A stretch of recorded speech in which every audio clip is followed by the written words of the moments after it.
చిత్తూరు జిల్లా కుప్పంలో చంద్రబాబు వీరాభిమాని సదాశివం యాదవ్ తన సొంత ఖర్చుతో ద్విచక్ర వాహనం వినూతనంగా తయారు చేయించి ప్రచారం చేస్తున్నారు.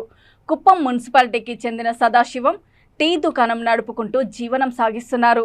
ఈ నేపథ్యంలో రాబోయే ఎన్నికల్లో తెలుగుదేశం పార్టీ అధినేత చంద్రబాబును కుప్పంలో 1,00,000 ఓట్ల మెజారిటీతో గెలిపించుకునేందుకు తన వంతు కృషి చేస్తున్నారు.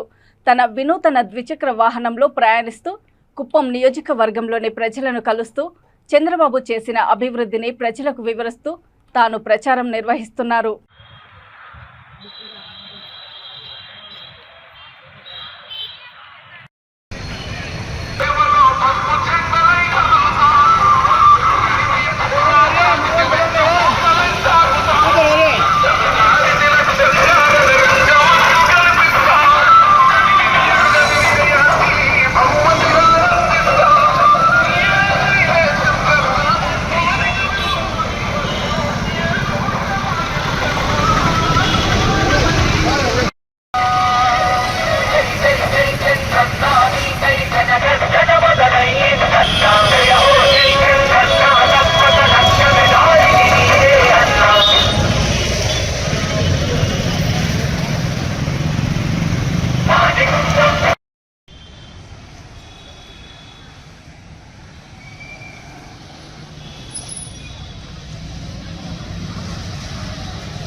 ఏడవాడు మాకు ఆయన ఉండే వరకు మంచి అభివృద్ధి జరుగుతూ ఉంది.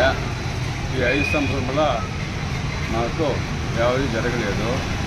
నేను టీ షాప్ పెట్టుకొని బతుకుతున్నాను. టీ షాప్ కూడా జరగలేదు. ఇది మా సమస్య ఇది ఉంది. మళ్ళా మన చంద్రబాబు నాయుడు గారు వస్తాక మాకు మంచి అభివృద్ధి జరుగుతుంది కోరుకుంటాము.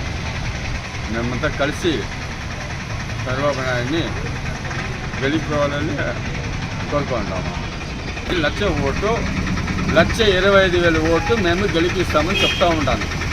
1,25,000 ఓటు చంద్రబాబు నాయుడు గారు 1,00,000 అడిగి ఉంటారు. మేము 1,25,000 ఓటు